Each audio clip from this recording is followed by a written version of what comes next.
Okay, so welcome again to our week 2. Like I was saying, last week was fun. Last week was the starting for this our 4 weeks course.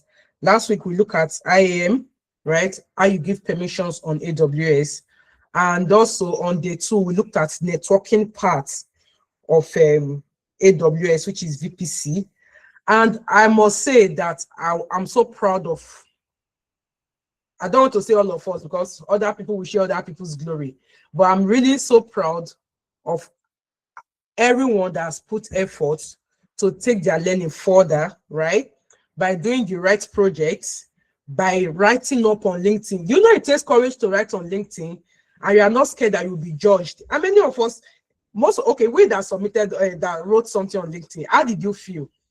I want honest feedback. Let's talk. You know, this is a live class. Let's talk. How did you feel when you wrote on LinkedIn that, oh, I was able to do this, I did that, I did that? How did you feel? Were you feeling that objection to not put something? Because people are going to say, this person that we thought is a senior guru, it's not this person is doing this.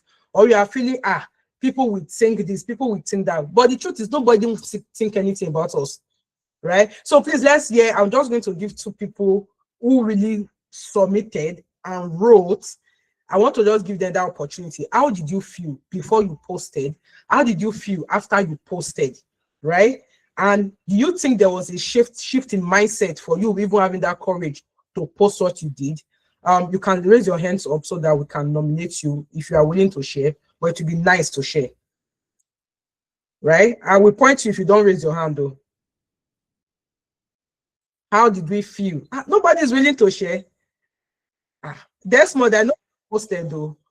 Okay, thank you. Elijah is willing to share. So Elijah, you have the floor for. Let's just like before and after, right? So Elijah will go, then Desmond will go. Let's really see if there's really a mind shift. I know initially you were not comfortable, but you posted anyway. So let's hear Elijah. Elijah, let's go. Yeah, good evening.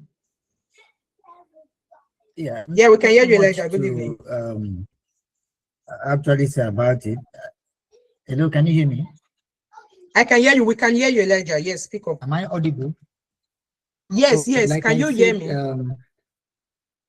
Yeah, sure. Like I said, I felt good. I was, of course, I have always been positive when I want to post something on LinkedIn.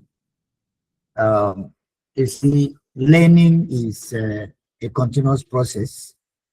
So I didn't actually feel maybe, oh, is it now that I'm doing this and all of that. So I just went ahead and posted that, and at the same time, I ensured that I am ready enough in case of any backlash, or whether positive or negative. I should be able to engage. By so doing, I think it to even help to sharpen my skills the more. Yeah. Thank you so much for that, Elijah.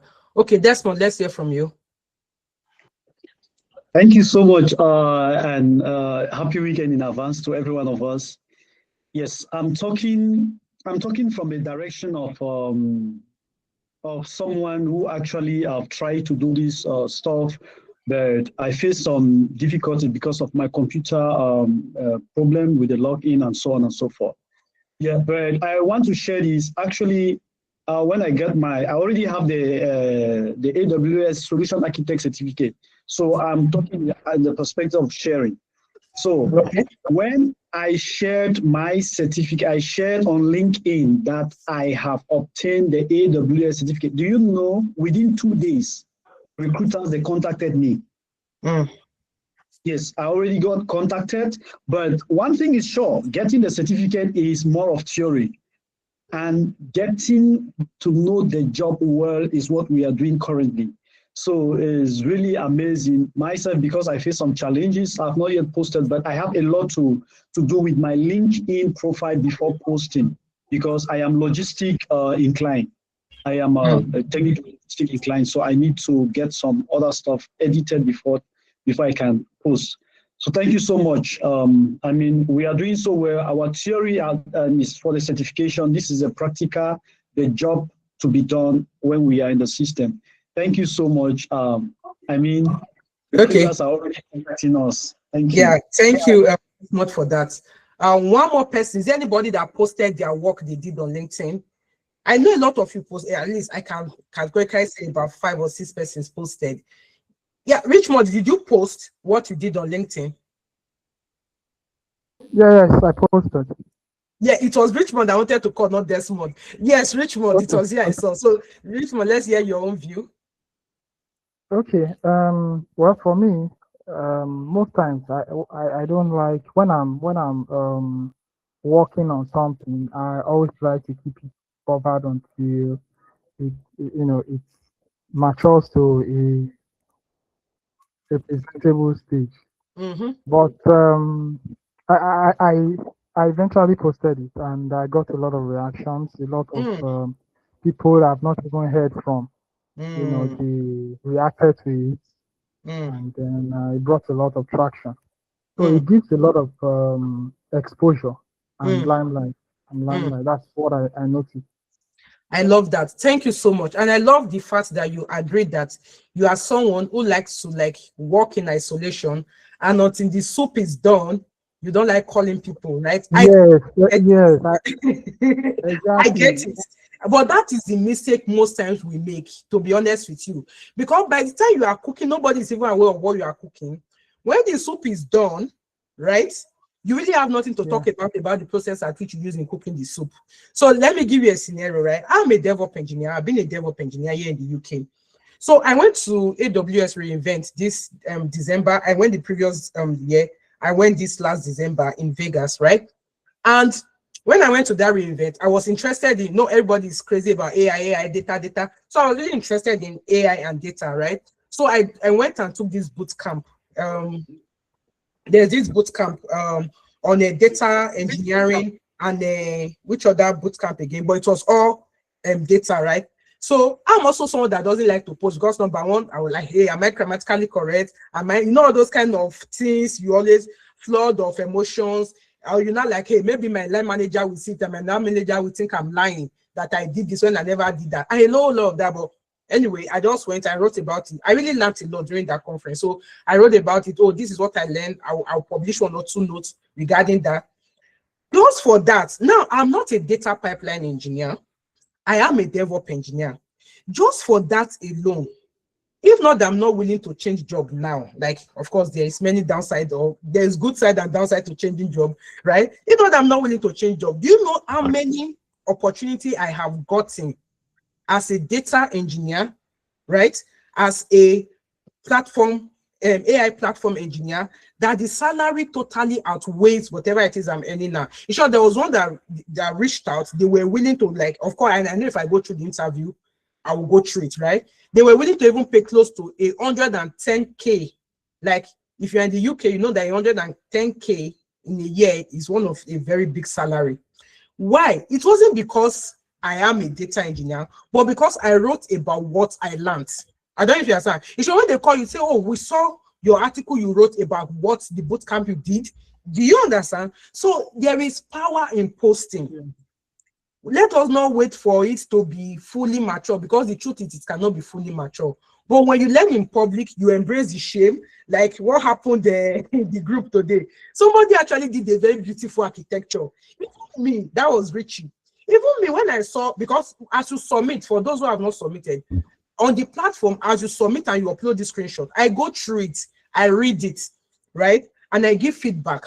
But when I saw his own, to be honest with you, initially I thought this guy has gone to take picture and upload it for me, to be honest. But when I now read his write-up and I saw the correctness, it was good. Even me, the demo I demoed on that day, I can't even call that one. It was not close to it at all. Then this morning, of course, on the platform, there was this backslash of you didn't do it. And the guy had to share his screen of him designing it. And I was really very impressed.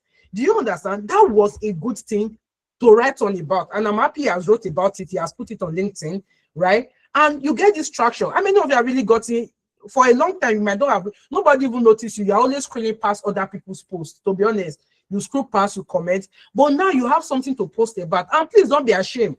As I am now, I can still go and post that I set up an EC2 instance. Nobody, in as well that you expect that I should be setting up EC2 instance some like years ago, I can still post. Do you understand? And do you know what my line manager will say? Oh, Victory is still like upskilling. Upskilling is good when they know that even during weekend you are doing boot camp to upskill. It's good. So please let's not be ashamed. And there is nothing that is too small. Remember, what looks too small in your eye today, in somebody else's eye, is a big deal. As I'm talking to you, there are still some organization who does not even understand what is this cloud thing. I'm telling you. We've been hearing of the word cloud. What is it? They, as an organization, they are making money, but they can't get it. So you even writing on EC2, EC2 or VPC, in and know that you think is a small thing. To them, hey, VP, do you understand? So you never can tell. Let us not downsize. Let us make the noise. After all, now that you posted, nobody lambast you. If they ask you a question that you don't know, retreat back. Either you restudy or you carry the question, ask GPT and respond back to them. Life goes on. Do you get what I'm saying? Why you also try to understand? But the essence of this course, to be honest with you, is for us to get that hands-on. So I'm really very proud of as many that took their time to do the design. So I'm calling out today to Richie. Richie, your drawing was lovely. It's like you were a solution architect. And that was just the beginning. So imagine the more we are going, the more you are doing this architecture. I will give you advice, go into solution architect. So yes, thank you, Richie. Is it Richie? Richmond? Yes, Richmond. Oh, Richmond is Richie. Okay, fine. Nice one. So nice one to you, Richmond. That was a very good one. Thank you. Yeah. Okay, so one more person, before somebody raise their hand before we move forward. Is there no lady in this my class? You people are making me feel gender uninclusive. I need a woman, please. Dolakwa, are you a lady? Yes, I'm a female. Oh, thank you, Dolakwa. Please make me proud. Let's hear you, please. Yeah, I also posted on LinkedIn and Wow. I got some feedback. Some people even asked me questions. I don't know if you saw that, Victory.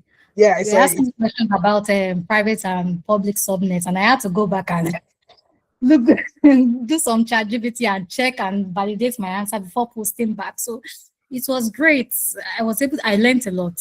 So I think that I think I got into a space where I've not been before. Though this is not my first time with the cloud. It's just simple. I'm just doing simple things, just going about. But when you taught us last week, I was able to go in depth into it and at least know what I'm doing. Even the architecture, everything, I did it. And I'm so proud of what I have done so far. So thank you very much, Victory. I love that. I love that. Thank you. Make us proud now. It's not a man affecting it, right? Okay, now that's by the wayside. So let's move to then if you're having issue with your assignment, please don't be scared to ask on the group. I try to respond, right? Most time, even in the middle of the night, I don't sleep early. It's not a good thing. So I'm not boasting of it. But I try to respond. But I shouldn't be the only one responding. People have done this assignment, right? So if you're having any challenge, reach out. If you're having any platform challenge, then you can chat me, reach out to me. For as many that reached out to me on credit, except those who just came in this evening, I've given almost everybody credit. A lot of people reach out and they've gotten credit. They have it on their account. I wanted to include account on that platform, but for some reason, I'm having issue with it. Funny enough, the previous training actually gave access to my own AWS account, but for some reason, I can't give you access. I'm sorry. So please, if this is what I will be suggesting, right? If your limitation for not doing these projects, right, is because you don't have AWS account, please partner with somebody that have AWS account and they can create you as an IAM user. Then when they do that, I will not give you credit to apply to their own account. I think that credit, you can apply 2 of that credit in one account. Anything more than 2 is going to flag it, right? I will give you credit, you apply in the person's, you put it on the person's account. And please, when you do your project, if you set up resources, after you take screenshots to submit, you delete immediately. Right? Don't leave things running. No, if you leave things running, you are going to pay for it. As long as you've created things and they are running, you will pay for it. Once you delete them, you stop paying for it. Is that clear, please? So please, I don't want it to be that I couldn't do my assignment because I didn't have AWS account, right? This is a big opportunity. I'm not boasting, but this is one of the best learning opportunities you will have. You know why? there are, like I said, whatever it is I'm teaching you now, there are a lot of it on YouTube. And me and you know that, right? So I'm not teaching you anything new. But for you to have one-on-one interaction, you do a project and you get feedback on that project, it has to be a very strong, like you have to pay heavily for it to achieve that. Because it's more or less like a mentorship feedback you are getting, to be honest with you. Do you understand? So if I were you, I will make use of this great opportunity. It's just my own way of giving back. I have nothing to gain. I just want to give back. And that's why we are stretching for 1 month, right? So that's like, imagine my weekend. So, and if you are in the UK, you know that every hour is money, right? They pay you per hour. So please, let's make this use of this opportunity. Let's not give up. Even if you've not done the assignment, the project for last week, right? You have this week. Just that the project keep building. Last week one was easy. This week one is not easy. How many of you have looked at week 2 projects? Week 2 project, not be more. We are going to be doing a lot of auto scaling, right? And a lot. So last week was just chilling. This week is going to be tough. But if you follow through, you actually be able to have understanding. So that notwithstanding, let us go to our business of today. Compute in the workspace, right? Compute in the workspace. And I told you, this is production EC2. We're going to be looking at how to set up a production grade. Now, look at me, I'm only saying production grade because if you go to YouTube or you go to most of the, they'll just show you how to set up EC2 instance and you walk away, but not digging deep into what we call AMI, into auto scaling. Do you understand? I can guarantee you, you will rarely get that, right? So this one is so that when you finally get that job, right, and they ask you to do something, you won't just do a skeletal baby thing. You will do an advanced professional work, right? And you'll be proud of it. So we'll be looking at EC2 in a workplace, and I will explain to you what EC2 instance is. I'm supposed to also write the acronym, but someone say Google it anyway. Okay, so let's go. Let me know if you can see my screen. So today is Friday. What's the agenda for today? We'll be looking at EC2 in production. So we'll be looking at AMI, user data, and key pair, right? Then we'll also be looking at EBS volume and snapshots. Sure, you see that these are not common ways. Then we're looking at system manager basics. Then, of course, our lab work will be that we're going to deploy EC2, adding access, and install a web app on it. So that's what we'll be doing today. Then tomorrow, which is Saturday, that's when we'll actually be looking at how to scale a system. When more users come in, how do you scale? When there are no users, how do you retrench? Do you understand? In terms of cost saving and all. So we'll be looking at ALB versus that's application load balancer versus network load balancer. What are target group? What are health checks in an EC2 instance? These are deep stuff, you know. Then we'll be looking at auto scaling group and policies. Then we also have a lab on auto scaling group with rolling updates. So the combination of today and tomorrow will give you enough knowledge for you to go and set up and do your project too, right? So you will not be able to do project 2 completely today, but combination of today and tomorrow's knowledge will unlock that ability for you to be able to do your project too. Okay, are we good to go? Let me get a thumbs up if we are good to go. Okay, we are not good to go. Okay, thank you. We are good to go. Okay, thank you so much. Compute in the workspace. Compute in the workspace. We say that modern organizations rely on compute services to deliver application, data, API reliably at scale. To deliver applications, data, and APIs reliably at scale, right? Then, what are the benefits of compute, EC2? Elastic capacity to meet demand. When we say something is elastic, it can draw. No, just like elastic band or what is it, rubber band we call it in Nigeria. You can extend it to stretch, then it can relax back. So when you need it longer, you stretch it. When you don't need it, you leave it to retrench, right? That's elastic. And someone might ask, for those who are just joining, what is EC2, right? EC2 is just elastic compute cloud. So E for elastic, compute, C is for compute, cloud. So it's supposed to be ECC, right? So the name of EC2 is actually ECC, but of course you know that there must be swag. So that C is now C2. So that's the meaning of that word, EC2, right? Elastic Compute Cloud, right? So that's actually what it means, right? Okay, so we said that it has elastic capacity to be able to meet demand. It's a pay-as-you-go economy.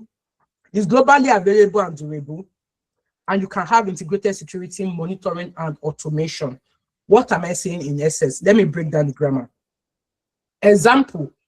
Now, on a side note, hope you know that as you have now, if you have an app idea, it is very, very easy for you to be able to create that app. How many of you can testify to that? If you have an app idea today, in short, by tomorrow, your app should be ready.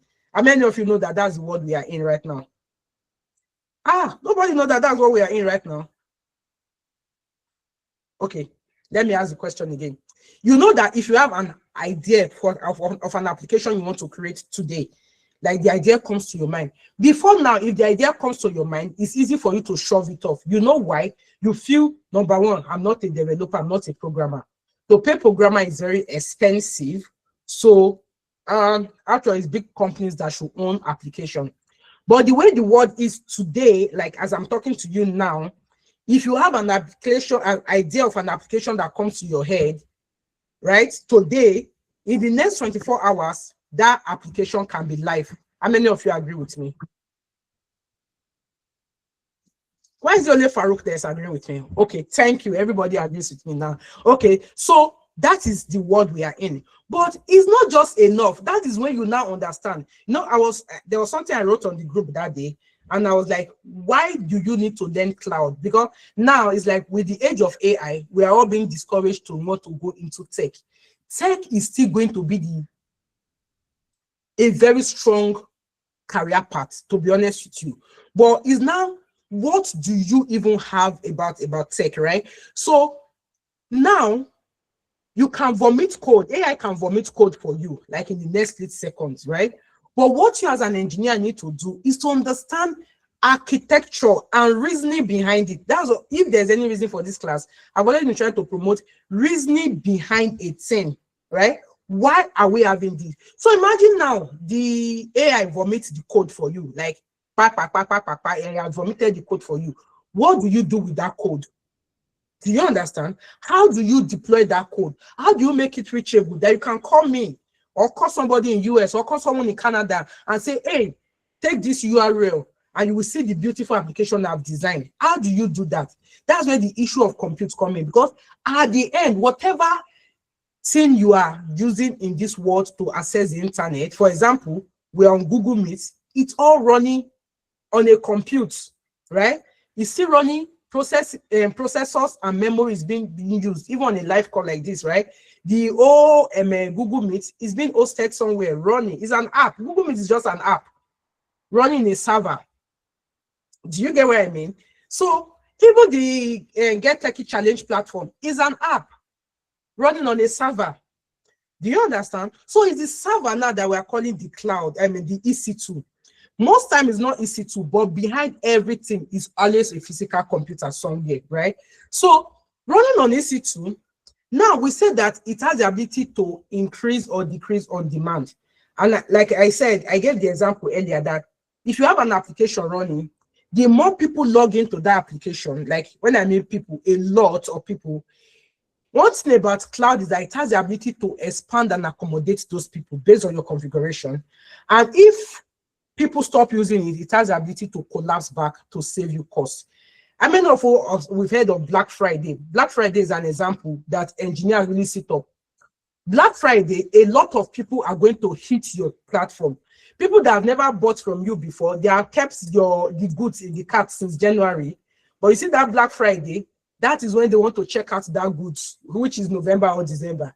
That's when they are ready to check out that goods. So on Black Friday, it's expected that you can even have times 20 the volume that you've always had before, if you have the goods that people want.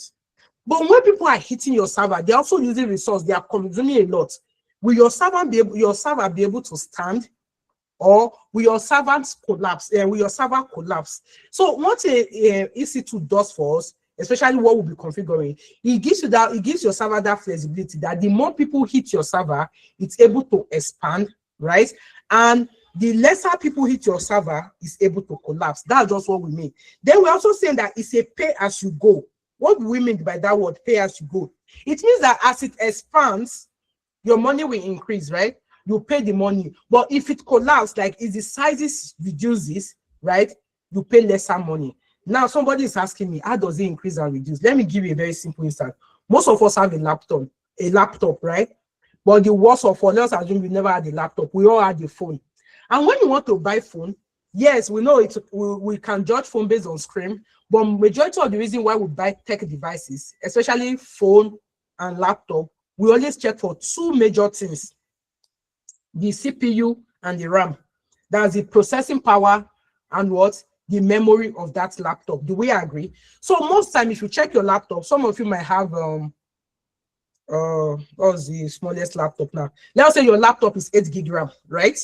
How many of you can you just put your laptop configuration on the chat? Let me know you are following what I mean. Your laptop, you can just check the configuration. Some of us have something like 8 gig RAM, right? Like so you have a laptop of 8 gig RAM, then you have a core 1 terabyte. 1 terabyte is the storage. I'm talking of the RAM and the processing, the CPU. So we check for the CPU, which is the processing. That's when somebody will say, hey, Core i7 16 gig RAM. Or more, I get techie 16 gig RAM. Good. I was thinking somebody will put 32 gig RAM, right? So 16 gig RAM. But let's assume you want to do something, and at that point, what you need is a 32 gig RAM. 16 gig, almost everybody has 16 gig. Or more, I get a serious techie for this group. 48 gigabytes. Oh my God, God's time. I need to see your laptop, right? I need to see that laptop. 48 gig. That's the laptop I've been praying for. Okay, fine, right? That's good. So let us assume, right? You have 16 gigabyte of RAM. Then you have been hearing of this machine learning, you want to run this thing. And for you to run that machine learning, you need to have at least about 48 gigabytes. Do you understand? That does not mean, 32 gig or more people are good. Blessed. That does not mean you now carry your 16 gig laptop and throw it away and go and buy 32 gig. I know some of you can do that. That's the big boys, right? But you know that you can't just change it, to be honest with you. Most times you just end up and like, well, my laptop cannot run this program. Especially some of us are in DevOps. If you're in DevOps engineering and you are learning DevOps, you have to install Docker desktop, right? You have to install Kubernetes. And before you know, your computer starts getting very, very slow. Sometimes it gives you frustration, like, I can't just use this computer anymore, right? Because it's not carrying. And so one thing about the cloud is that if you have 16 gig of RAM now, but there is a need for you to run a workload of, let me say, 64 gigabyte of RAM, you don't need to throw away your 16 gig and like, hey, there's no hope. You can request for 64 gigabyte of RAM to use for that period of time. And when you are done using, you come back, you scale back to what? Your 16 gig of RAM. Do we understand that, or are we following about this increase and decreasing? Okay, it's only Blessed that is understanding me. I want you to get it. I don't just want to just talk so that it won't be that we are gathered because we want to gather, right? Good. Let's not gather. I want you to have understanding of it. So I have 16 gigabyte of RAM. I want to run a OpenAI model on my laptop. OpenAI require me to have 64 gigabyte of RAM. And for me to buy 64 gigabyte of RAM in the market, like a laptop with 64 gigabyte of RAM, an Apple laptop, I need to have about close to 2,000 pounds. 2,000 pounds is almost like 4 million naira in Nigeria to buy one laptop. Now, imagine I'm in Nigeria. Of course, even if I'm in the UK, 2,000 pounds is not small money. So imagine I'm in Nigeria, my salary is, let me say 300K, and I need 4 million just to buy a laptop to run a workload. Does that work? No, the math doesn't sum up. I'm not saying if you have the money, don't buy, but the math just doesn't sum up, right? But the Elastic Cloud, the cloud gives you that flexibility that any size you want, you can request for it. You will pay for it though, but you don't need to hold on to it forever. So it's like when you need that 64 gigabyte of RAM, you will have your 16 gig, you keep it. You now go to someone like Blessed that is a big boy that has a laptop that has a 128 gig. You now go to Blessed and say, oh, Blessed, please, can you borrow me your laptop? Blessed will say, okay, I will borrow you, but per hour, right? per hour is how much will this guy charge per hour? He's a good guy, right? So I can tell you that, okay, per hour is 100 pounds per hour, right? And you are like, okay, this thing I want to run, I just need to run it for 6 hours. So it means that in 6 hours, that money is big. You'll be paying Blessed 600 pounds, right? But it's still far better than you going to buy a laptop of £2,000 just because you want to run a workload for 6 hours. Do we understand that's what I'm trying to say at all? I'm on my own right now. That's so sad. Okay. I think they are understanding. Thank you so much for that. So instead of me going to buy laptop for 64 gig, right? And after I run the workload, I might not need that laptop again for 2 months, but it's already with me. Then when I want to run another workload the next time, guess what? I need about 128 gigabytes of, let me say, memory. And I'm like, oh my God. So I go and check for 128 gigabytes of laptop, and I discover that I have to pay like £8,000. And I'm just going to use it for how long? So it's just better for me to go and borrow from those who have paid them from the time I need to use it. When I'm done using it, I get my results, download my results, give it back to them, and move on with my life with my 16 gig. So that's actually how EC2 instance work. It's scalable in the sense that if you even start with 16 gigabytes of RAM, if there's any reason for you to use 128 gigabytes, you can scale that same EC2 instance, that your laptop, you can scale it to 128 gigabytes. But remember, the more you scale, the more the money, right? Then when you are done using it for the workload you want, you can easily scale it back to what it was before. I hope that understand. So that's why they call it pay as you go economy. You only pay for what you use. Meaning as at the time you scale, your money will increase. If you scale down back, your money will be high to us. If you shut down, they stop billing you. Do we get that now? So I hope we get that. Then globally available and durable, meaning it does not mean that the laptop must be physically, it can be anywhere. You can provision it anywhere. We've talked about regions and availability, right? So it can be anywhere. Okay. Desmond just has 16 gig. Okay, that's good. You are not that rich a guy. I want blessed that's 48 gig. I'll borrow his own. Okay, so globally available, the integrated security, monitoring, and automation. You can automate the entire process, right? You can set up a tight security. We talked about security a little last week, but we're going to be looking at it more today, right? Set up security. You can automate the process. You can even automate it that this server should come up at so and so time. It should go down at so time. This server should run at this time and it should go down at this time. I hope we are still following. Please let me know if you are still following. Okay, so I hope I'm just trying to give us the best understanding we can get. So like I said, EC2, for those of you that don't know, EC2, you'll be calling EC2. It simply means Elastic Compute Cloud, right? It provides resizable compute capacity in AWS cloud. So all the explanation I've just been doing, resizable. You can change the size. We'll be seeing it, so don't worry. It's not just theory. We'll answer and we'll see it, and you will do it. So please, if you are doing your own project, if you go and set up, because you want to be like Blessed, and go and set up an EC2 of 48 gigabytes, I will teach you how to quickly use calculator to calculate how much a resource is going to cost you before you set it up. But for the purpose of this course, we are not going to be setting up anything big. A very small instance, you set it up so that at the end of this course, those that have those $20, everything will fall within that range, or you even have more credits to your credit. Although when we set up a lot more, it can have impact on your credits, right? So EC2 provides sizable compute capacity in the cloud, right? You launch a virtual server.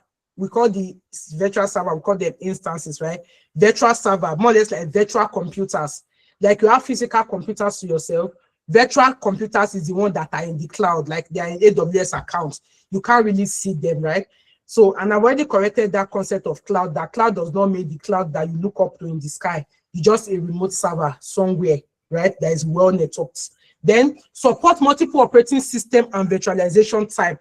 The good news about this old stuff is that as you are now, you say, no, I want EC2 inside that has Ubuntu, you get Ubuntu. I want EC2 inside that has Amazon and Linux, you get Amazon Linux. I want EC2 inside that has Windows Server, you have Windows Server. I want EC2 inside that have Mac OS, you have Mac OS. So any virtualization you want, you can get it, right? So that's the beauty about it. Then pay only for what you use with on-demand or reserve pricing. So there's what we call the on-demand, which I've explained to you.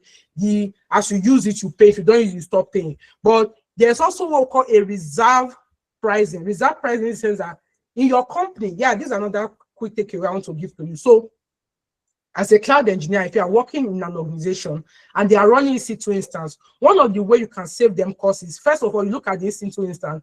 This application we are running, how long are we going to run this EC2 instance?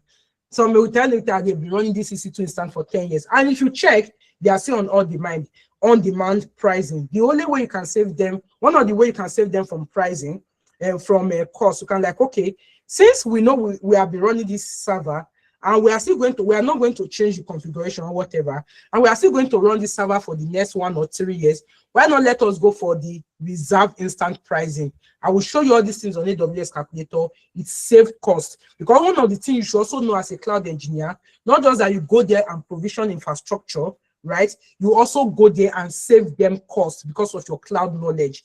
You know what to cut down on. You know how to change pricing tag to be able to cut down costs for your organization. I hope we are clear about that. Remember, we are dealing with pure production grade. So cost saving is on you as a cloud engineer. You should save your organization costs, don't incur cost on them, right? Then you can integrate with storage. Storage is just like the hard disk you have on your laptop, right? But the hard disk that the hard disk on EC2 instance, we call it EBS, right? EBS is storage. Somebody who 1 terabyte, yeah, you have storage of 1 terabyte. Some of us have 500 gigs. Some people have 2 terabytes, right? So that is storage. It is like in that storage we have, like, is our local disk. It can be disk C or D on a EC2 virtual machine. It is called EBS, right? It is called EBS. Okay. So EBS is not TV channel. Please don't think it's TV channel. It's called EBS, Elastic Block Storage. That's the full meaning of EBS. There is highly available across multiple availability zone. Okay, so let's quickly move forward, and I will give us 5 minutes to ask questions, but we have a lot, so I just want to have understanding. Then the next thing we have is AMI. AMI stands for Amazon Machine Images, right? They are pre-built configurations that you use to launch your EC2 instance. So let me pause and let me make you understand. I don't know how many of you have been able to format your system and start afresh, like start from the beginning. You can format your system, you can format your laptop, you can load operating system on it. How many of you have been able to do that? Okay, yeah, Ladipo, that's good. Oh, Richmond, that's good. Daniel, oh my God, I have gurus. Blessed, oh, I'm good. Good. So, you know, that period of when you format a system, how many of you, now everybody is saying they have, how many of you have formatted your system or your laptop? You now want to load an operating system, you are now having issue, you cannot load an operating system. How many of you have had that challenge? You can't load an operating system, exactly. You cannot load the operating system, and guess what? You are stuck because there's no operating system again on the computer, and you cannot load an operating system, right? So AMI is like you loading an operating system on that virtual machine. So it is the operating system, that's the AMI, it is the operating system that will determine, right, if you are going to have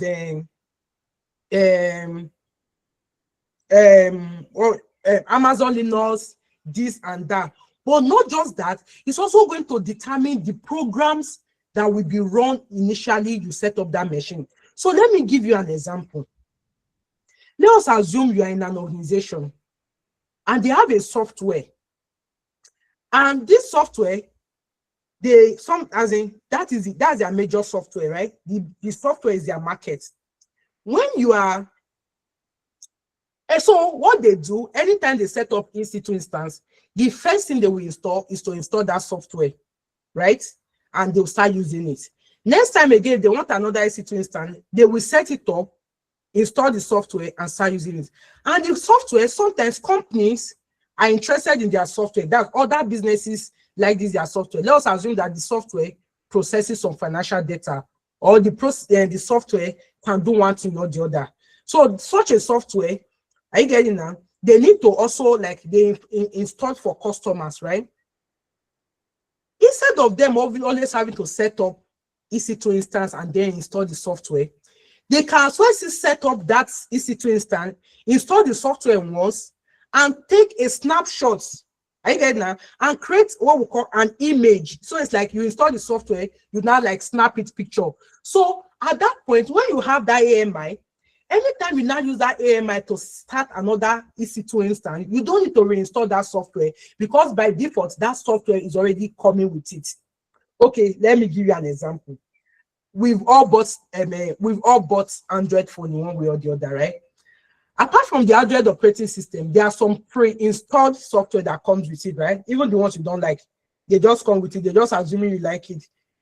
For example, I know Instagram and Facebook just follow come, even if you don't want it, right? So at that point, we can now say, funny enough, Instagram and Facebook are not the main okay, YouTube, thank you, and YouTube. Yeah, we can say YouTube because YouTube are the owner of Android anyway, right? As in Android, Google owns it too, right? But I'm telling you of all those third-party software. So that is not the main Android operating system. If you encounter the main Android operating system, how many of you started using Android, I think 2005 or so, you will know that Android is not that, it did not come with plenty GUI then.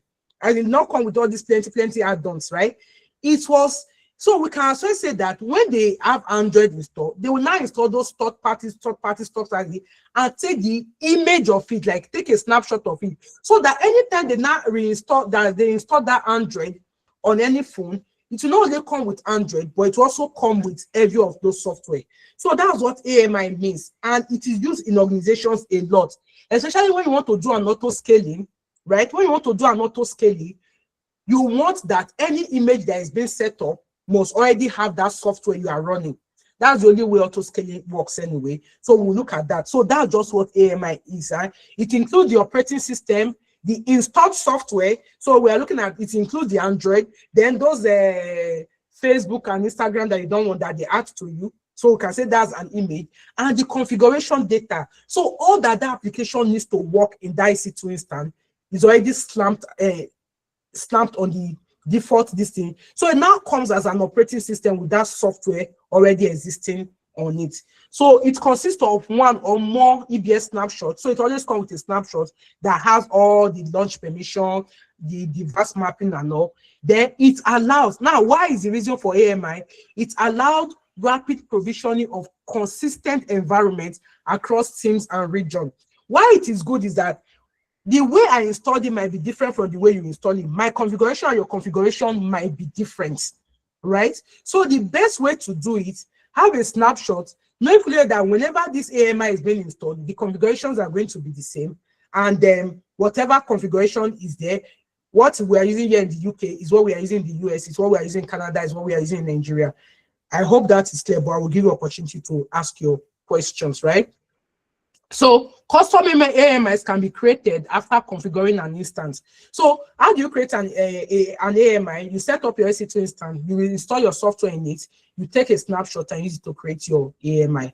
As simple as straightforward as that. Then I told you EBS is a block storage. Now this block storage, there are different types of block storage, but you can even have, somebody was proud that they have 1 terabyte of hard disks. On the cloud, you can have as much as 60-something thousand terabytes. I'm right, 60-something thousand terabytes of hard disks, depend on what you want to store. Recently, in my organization, I was trying to scale something, and I mistakenly scaled just the storage alone to like 40 terabytes. Imagine that kind of a thing. So it gives you that permission to scale. So you that want to boast that your physical, who is that? I think he's still blessed that he's a big boy. You that want to boast that your physical hard disk is 1 terabyte, continue. On the cloud, you can set up as much as how many terabytes that you want. Of course, there is always limitation to everything in life, but just be ready. If you set up big things, you pay big money, right? So also, how do you save this data? Most of us also that have really worked with computers and laptop, there are sometimes your laptop is bad or something. All you just have to do is to remove the hard disk, right? Get maybe something like an external, or plug that hard disk to another laptop, or get what we call an external adapter. If you plug it to another computer, you're able to access everything in that storage, because everything about your computer, from the operating system to all your files that you save, they're actually in the storage anyway. So also your EBS, everything you do is there. But unlike your own, that the only way you can back up is to look for how to back it up on another storage. In AWS, you back up by taking what we call snapshots. So some organizations take periodically snapshots so that in case there's any corruption of data, there's hacking on anything, they can easily revert back to the previous snapshot and restore back the data they have.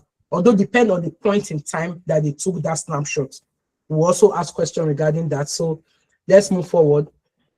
Then the question now is, what is the difference between AMI versus snapshots? What is the difference between AMI and snapshots, right? Good, let's go. What is the purpose? Number one, AMI, like I said, is a blueprint to launch instance. So it's like with AMI, once you load it on any computer, it has the software, the operating system, and everything that is needed, either ready to go or a little further configuration. Snapshot, EBS snapshot is just a backup of the data you have, but it doesn't really do anything with operating system or what have you. Component, it has one or more snapshot with metadata. This one just a volume data block that it just needs, right? Operating system, AMI has operating system. Snapshot is just like I said, your hard drive, your disk drive, whatever. So it does not have operating system, just have your data. Then of course, what are the use cases? The use cases that AMI, you use it to launch another environment, right? You use it to launch different environments across with time. Then backup for snapshot is just about backup. You restore it, right? Or you use it to create another machine image. Okay, so that being said, we quickly look into security and keeping. When you are setting up your EC2 instance, right, there is a need for you to create keeper, that's to log into that instance. More or less like you are set, just like when I asked how many of you have actually formatted your computer before, right? You raise up your hand. When you are formatting, when you are loading the operating system, there's always a place that you ask for username and the password, right? And subsequently, that's what you use to access that machine. So when you're also creating EC2 instance, the keeper is like username and password, but in this case, it's a more secure SSH key, right? That you use to log into that instance. If you create an EC2 instance without a keeper and you are not using, let me say, other means to log in, you might not be able to remotely from your own local laptop connect to that EC2 instance, right? So it provides a public-private key for SSH or for RODP. SSH is for Linux machines. RODP is for Windows machine, right? Then the private key you download when you are creating it, the public key is loaded on the EC2 instance. You should never share your private key with anyone. It's like a secret. It's like a password to the computer. So don't share it with anyone except you want to. But you are not supposed to share. But in case someone needs to have access to that, then you can share. Then security group is a virtual firewall controlling inbound and outbound traffic. So the security group, like we talked about security group before now, right? It's a firewall that controls what goes into your EC2 instance and what comes out of your EC2 instance. We talked about it before. By default, it denies anything except the one you permit, right? And you attach security group to EC2 instances, right? Attach multiple EC2 instances and update. So you can always update centrally. That's for that. Okay. Now, data and automation. There are sometimes also, apart from creating an AMI, there are sometimes that you want that when this EC2 is starting, you want it to be able to do something, right? That is where the user data come in. We will do that, right? So that's why I'm trying to rush through this theory because we need more time for practical. So you are actually supposed to be able to create a user data whereby you can say, okay, I want that when this EC2 instance starts up, you should install this, you should install this, you should install this. This is what I want to see. That is what user data helps you to do. It also helps with so when you actually have user data, then when you are periodically maybe updating, like automating the process, those user data are there to always run at will, right? So it can pull application code and start the service. With user data, you can actually use user data to pull your application code, maybe from GitHub, wherever the code is, bundle it up, run it, and it's actually able to run the application code and you see your application running. So you don't need to manually always go to, when you launch the EC2 instance, then you now go inside the EC2 instance and be installing or configuring things. You can actually have all those things done with user data, or you can just pass in the script to do that for you anyway. It ensures consistency, saves you time, and reduce human error. Okay, so this is an example of a user data. Somebody will say she has started writing code It's not code. It's not code. I promise you, it is not code, but we will understand how to do this later. Okay, so before we talked about system manager, because I'm looking at time now, we'll actually be going to our lab very soon, to be honest with you. So before we go to system manager, which will be the last one for today, before this before come on. Okay. Yeah. So before we go to system manager, do we have any question? Let us take this 56, 7, 8, 9, 10, 4. Yeah, please let us ask our question in the next 5 minutes. If you have a question based on what we said so far, can you raise your hand? Let us ask our question before we go to the lab. Okay, thank you. Farouk is the first person. So Farouk, let's hear your question. So far, I understand the explanation you gave on AMI, but when you come to snapshots and EBS snapshot, so please can you shed more light? Okay, so yeah, that's a good question, right? So you have a laptop, right, Farouk? Yes. You have an hard disk on your laptop, right? Yes. What is the size of your hard disk? Are you the one that said 1 terabyte? Are you the one showing up with 1 terabyte? No, I'm not done. Okay, you're not the one. Okay, I forgive you. So what's your size? 128 gig. 128. Yeah, it's slow. No, I'm not proud of you. Okay. That's one. Okay, fine. 128 gig, right? So yeah. Let's assume you have sensitive things in that your hard disk, right? No. How do you back up? Do you back up? Yes. How do you back up? By putting it on Google. By Google. My own email. Exactly, good. So also, you see that 128 you have is the EBS volume is the same, right? So you see the process of you backing up to Google. Snapshot is like you backing up, but in snapshot is like you just like you duplicate it. Like you see that hard disk, your own cannot duplicate it because it's a physical hard disk, right? Yes. But this virtual hard disk is like snapshot is like as it is now. It's like when you say snapshot, like you snap it picture now. So it's like you duplicate it, but you keep it somewhere, right? The duplicate, you keep it somewhere. Immediately you duplicate it, the data in what you have currently and what you duplicated is going to be the same data, right? Yes. So you keep it. That does not mean you are removing your own hard disk. Your hard disk is still attached to the EC2 instance. But the more you keep using, the more you keep having more data. Do you understand? So yes. When you notice that I've have some reasonable data, what do you do again? You duplicate that one. You duplicate that one. Now let us assume at a point that your hard disk become corrupt. Everything wipes up. You know what you will do? You just go and take one of those ones you duplicated and make it a volume and mount it back to the EC2 instance.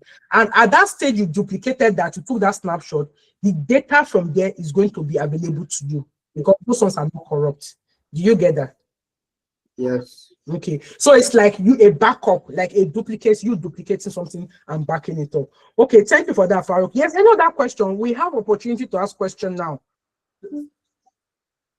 No, you can't get the slide, Farouk. I thought we've addressed that. It's just my training material. So no. Yes. Any other question? Are all of us on this call saying we understood what I just said? Hey, I must be a good teacher. Okay. Okay, if we agree that we understand, except maybe you are on this call, but as I'm talking to you right now, you are eating a bar. Except that is why. Yes. Who raised their hand just now? I didn't see the name before the person dropped their hand. Except you are not on this call, though. Somebody raised their hand. Okay. Should we assume there's no more question on what we've just done so far, or what we said so far? Do we all understand what I just? Okay. Thank you. Meaning I'm a good teacher. It's only 3 people that respond, It's there for me that the other people are on the call, but as I'm talking to you, they are watching African Magic. Okay. Okay, that's fine. Okay. So yeah, let's go, right? So we've said a lot of this, right? Then let me quickly talk about AWS System Manager. Then we'll go straight to our lab. When we do the lab, I believe you will understand it better. Please pay attention as we do the lab, you understand it better, right? Okay, so let's go. System Manager provides a unified interface for operational data and automation across AWS resource, right? You can do a lot and you don't even understand anything about AWS System Manager. It's very, very vast, but it kind of gives you a room to be able to automate, to be able to manage multiple EC2 instances and all. Okay, somebody said I came later. I don't really understand. Okay, I watched later. Okay, that's good. Children, right? You're able to manage a lot of things on System Manager, right? So what does it mean? It means that on System Manager, you can actually take inventory. You're able to see what you have running, right? And you can actually see if they are compliance with your standard. Now, another thing you should understand as a cloud engineer is that every organization, based on what they are doing, has their own standard, right? Some companies have auditors that come to check, to audit them, to make sure that they are working in accordance with standard. It can be standard of how you handle customers' data, it can be a standard of how you handle customers' money, it can be standard of anything. ISO is so wide that I can't start teaching you International Organization for Standardization or whatever. It's so wide, right? But that not being said, with System Manager, you can actually do a lot of inventory and compliance. Then you can also, from that System Manager, you can be able to manage different resources on AWS. So it's like a central point that you actually see your resource. So you're able to manage your EC2. If the EC2 needs updating, you can actually apply patches to it. You can update it from System Manager. You can also run automation and command to multiple EC2 instances from the System Manager, right? Then, of course, you can also have you use less of SSH, right? So you can use less of SSH and use Session Manager. Session Manager is a secure shareless access to your instance over HTTP without audit login, with audit login. So everything you do, there's actually a log. So there's a track and all of that. So that's actually what System Manager does. And we'll quickly we'll be going through it. Now, what are the best practice? Best practice is what I'm always interested in. Best practice, operating production workload requires sound security and operational practice. Sound security. Since we started this course, I've been emphasizing on security. Assign this privilege. We talked about this privilege, meaning giving somebody that which is already needed. So also the giving IAM role, just the minimal thing it means, so that the IAM role will not go cause havoc where it's not supposed to. So assign this privilege IAM role to EC2 instance instead of storing secret locally. So instead of storing secret, you can actually use IAM role for that. Keep operating system and application patch using System Manager, right? Then restrict network access using security group and NACO. We talked about this in our first class, right? Open only required ports. Don't just go and open all the ports to the world, right? Encrypt EBS volume and snapshots to protect data at rest, right? So we'll be talking about data encryption also. How can you, when you take that snapshot, meaning when you create a copy of that storage, do you just leave it there that anybody that have access to it can just mount it and see what you have, or do you apply encryption? There's what we call encryption at rest and encryption of data at rest or in transit, right? Then, of course, we say you should take regular snapshots, meaning take regular snapshots so that the distance between the last snapshot you take and the next snapshot is not too wide. What am I saying? So, for example, I'm dealing with a database. We mostly take snapshot of database a lot, right? I'm dealing with database and I'm processing a lot of people's record in terms of finances and all, right? If the last snapshot of the database I took was 3 days ago, now between 3 days and today, my company has processed something like 1 billion naira, for example. And for 3 days, I didn't take snapshot. And today of all day, my entire system crashed, or an attacker went in and encrypted the volume, or I employ a new DevOps engineer, a new cloud engineer, who told me that they are pro, meanwhile they didn't know anything, and the person just control function alternate, delete my database, right? And the person just delete the database. Even if I'm happy that I have snapshots to revert to, when I revert to the snapshot, what do you think will happen? Let's discuss. When I restore back to the last snapshot I take, what do you think will happen? the current data that you have will be lost, but you can have those data that you have already received. But how much do you think will be lost that I cannot account for?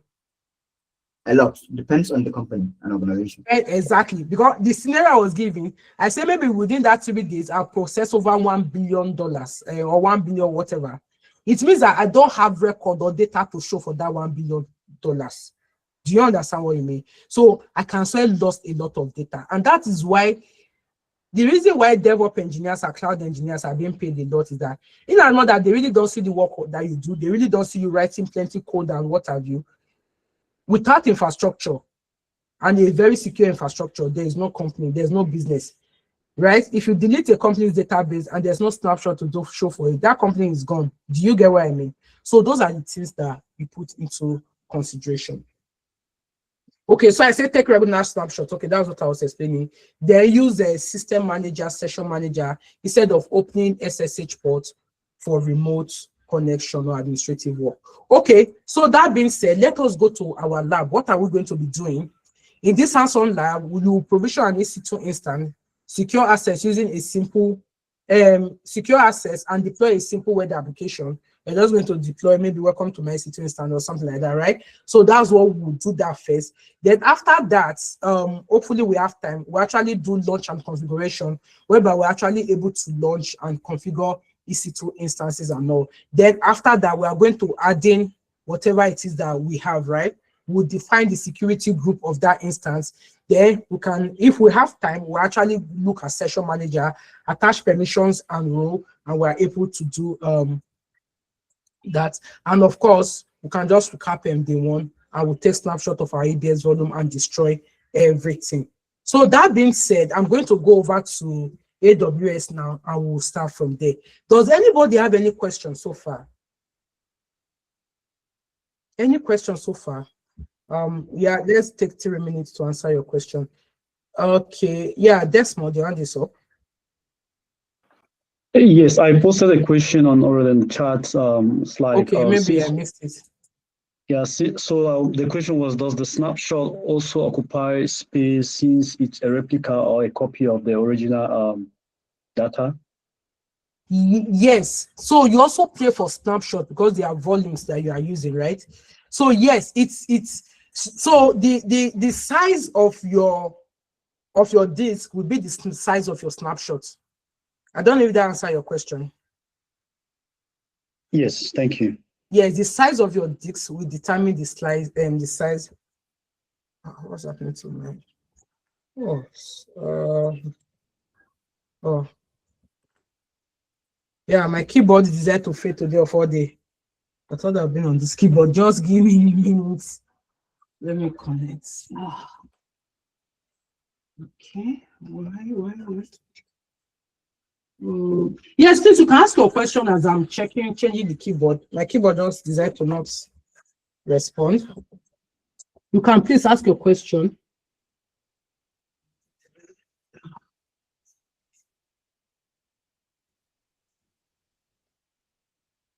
Do we still have question? Let me chunk it.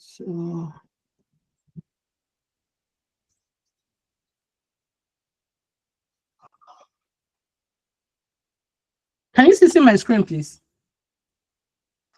Yes, we can.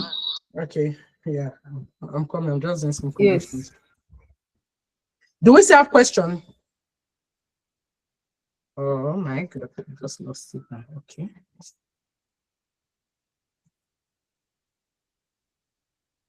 Okay, yeah, my screen is okay.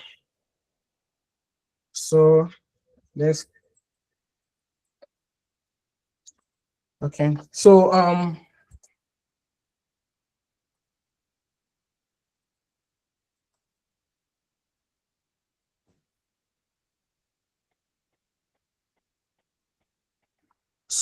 logging into my AWS. If you have multiple screens, you can log into your AWS also.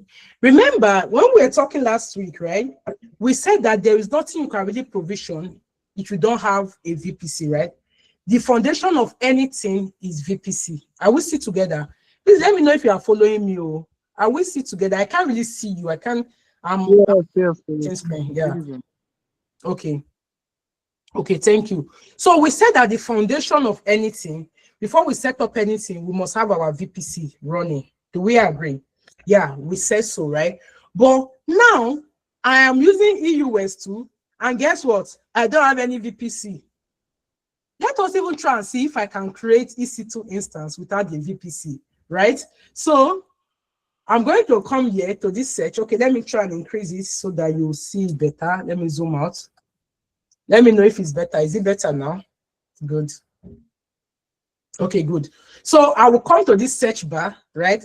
And I'm going to type EC2 instance. So EC2, you see it, it comes up. So I click on EC2, right? And of course, I don't have any machines running, right? But you'll find yourself in an organization that have like how many EC2 running. And your job is to manage those EC2s, right? So now I don't have EC2 running. If I go to dashboard, it will show me I don't really have any EC2 running. You can see, yeah, I have one keyword that I didn't delete. It doesn't really count. It doesn't cost any money. But every other thing is 0. Do you know what? I want to launch an EC2 instance. I want to create a virtual machine, right? How do I go about it? So I click on launch instance. And we will call this, of course, get techie. Get techie EC2 the EC2 lab. Let's put it this way, right? So if I do this, remember I told you that the joy of being able to create all of this is that what? You can choose any operating system. Can we remember we're talking about? So you see, you're even surprised that how come we have this kind of plenty of operating system, right? So you see, I have Amazon Linux, is a variant of Linux. I have Mac OS. Most of you that have never used Mac OS, just come and create Mac OS and have a feel of it. I have Ubuntu, right? Then I have the Windows machine, that's the Windows server. I have Red Hat. How many of you that like wearing Red Hat? It's a various of, then these are other various of Linux, and this also, right? The Debian, they are all variants of Linux, right? So now assuming I'm going with the Amazon EC2 instance, I will go with the one of Frontier just for cost purpose. But there are other ones, right? There are other ones that are not Frontier eligible. Are you getting now? Now remember I was telling you of AMI. Are we sit together? When I was telling you of AMI, I said there are some. How do you know an AMI? There are some resources that you will need. So you will take you want to run some AI workload, right? And an organization that has seen that for you to run AI workload, you need to first of all have an EC2 instance, just like your laptop. Then you need to install Anaconda. I'm just giving an example for those who have done Python or any AI work, right? You install Anaconda, you install this, you install Python, you install a lot of these. So they're now like, okay, let us even take the stress off you. We will do that. We will set up our EC2 instance. We will install all those configurations that will make your AI workload to run. We will snapshot, we will make it into an AMI image and we will sell it for you. So you can see in such a thing like this you are seeing here. Can you see this image? What can you read? Deep learning ARM based AMI with single CUDA. Those are no-nos, right? With Amazon, this and this. Are you getting that? They also tell you the device type. If you look at it, virtualization, ENA enabled true, boot device type is EBS, so they have EBS volume, just like your this thing, right? So, but most of all these AMI, you should be careful. They are extremely expensive, maybe because of how they create it, right? So you can see deep learning AMI, NORA, right? So most of them, they can be really, really pricey. And most time you pay for this AMI. But if you take this normal free AMI, they didn't do anything. It's just the normal Amazon Linux kernel that they put here, right? So that is one thing about AMI. In as much as I click on quick start, right? You can actually click on recent. Sorry, is it quick start now? Oh, it's not responding to me. Come on. Yeah, my system is frozen. Okay.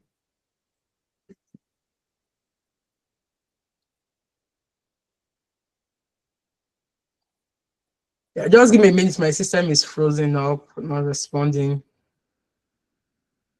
Okay. Oh, no. Yeah, hope I've not created though with multiple clicking. It will be so funny. Okay, so we are back here, right? Okay. So we are back here. Let's see. Okay.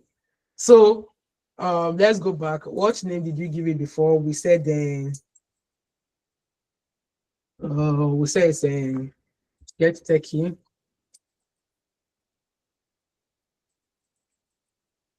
EC2 lab. Good, right? Then I was explaining to you what AMI is, right? That even when you choose the type of operating system you want, right? The type of operating system you want will determine the AMI that is available. If I choose Ubuntu, for example, you also see that. Are you seeing now? So this is the normal standard Ubuntu, version 24 of Ubuntu. If you want a lower version, you can also get a lower version. So there's always what we call free tier eligible, meaning you can actually use this operating system, and you can actually use operating system and AMI for your free tier, right? So you can actually use it, but when free tier is just, you start paying for it, although they are all incorporated together at the price of this EC2. But you can also see this one. This is another Ubuntu server, but this is a standard server. If you check anyone that does not have free tier enable for your learning purpose, please don't choose it, right? Then there's Ubuntu Pro. I don't know what Ubuntu Pro. Can you see deep learning based image from Ubuntu? Do you understand? So if you want to set up an NVIDIA server to be able to run your workload, you can see that we also have the AMI here available. If I click on this AMI now, you will see that you have to also pay for the AMI. Sometimes they can show us the concluding pricing that we'll pay. But for the purpose of this course, yes, we can run Ubuntu, but we are not going to get a very big AMI. We're just going to go with the free basic, right? So we'll click on that. Let me see. Let me just check the process I'm running. My system is relatively slow, not responding. See, some people have infected some 48 gig people now. They make my laptop to get angry. The 48 gig people, they know themselves. Oh. So just give me a minute. Let me see if I can check process and kill some processes running. So that will help also to fasten things up. Okay, close all windows. Okay, exit. Oh, am I running Docker desktop? Yeah, let me exit those things too. So you can see what I'm saying. I'm running Olama. Click to Olama, please. Then what am I running again? Yeah. So as you can see, right, I'm also deleting, so I'm quitting some application so that my system will be fast. But if I was in the cloud and I have this kind of training, do you know what? I just need to scale, right? And I'm able to go there. When I'm done with the training, I'll scale down back to my normal instance, right? So yeah, we are choosing an Ubuntu server, and then we are choosing the free tier AMI, right? Then of course the description, it also show you the description here, what it supports, and a whole lot of that, right? Then you move further. Instant type, please. Instant type. Instant type determines the CPU and the memory you are going to have when you set up that EC2 instance. Let me come again. Instant time is determined by the EC2 and what the compute and the memory you are going to have. So can you see this instant tab is free tier eligible? What does it mean? See, is a T3 micro. When I set it up, I'm going to have 1 vCPU and I'm going to have 1 GB of RAM. I know some of you will say, hey, 1 gig of RAM is too small, but that's what we're going to be choosing for this. But if you do a drop down, so depends. Please let me emphasize this. I can't emphasize it enough. Depend on what you are setting up. Don't be too quick to just go and set up either a very small machine that you can't even use, or a very big machine. It's called over provisioning. So the right word to use is either you are over provisioning a machine or you have under provision a machine, right? But what will determine over provisioning and under provisioning will determine the workload you want to run on that machine. So let me come So you have an application, is a Java application, right? Most Java applications are memory intense because they do a lot of business logic and processes. Number one, also determine what the application is doing. Is it doing a lot of computation? Is it a gaming application? Most of you that are gamers, you know that for you to actually have a very good gaming experience, you need to actually have a very good GPU. Not just not just only CPU, not just only the memory, but you also need to have a very good GPU to be able to process those images faster. So in such case, you go to such an instance. But if it's just an application that says hello world, and you are going to say, because I've never had a 32 gig in my life, and yeah, I can come to the cloud and I will see a 32 gig instance, what stopped me from enjoying my life, right? So in the cloud, you can enjoy your life, but the more you enjoy your life, the more you pay for your life. Like you can see, this is a 32 gig. And when you are doing it, they will tell you that, see, on-demand window-based pricing, that per hour you will pay 0.484 something per hour for on-demand, right? And also, so you have to please check these prices before you provision anything. So don't look like I've never shown before. I've always wanted this. I couldn't get it. Now this is my opportunity to get it. It's not an opportunity, please, right? Or you go and provision a C58 12S large. C58 12S large is 96 gigabyte of memory. Blessed kind of people. 96 gigabyte of memory. But for 1 hour that you have it up, you are going to pay how much? So while we are here, let me just quickly introduce you to a tool that will help you a lot as a cloud engineer. So I'm going to open another browser and I'm going to be showing you AWS calculator, right? So please, when you are provisioning instance for your customer, for your company, right, always make sure to always have this tool handy. It is very, very important. This is what we use, right? You have to understand the prices. So you come and click on create an estimate, right? So now I want to set up an EC2 instance. I will come here. Which region do I want my EC2 instance to be? I'm not in US. So I'm going to go to the region I want my EC2 instance to be. Remember, I'm in Europe, right? So I'm going to go to Europe anyway and click on the region I want my EC2 instance to be.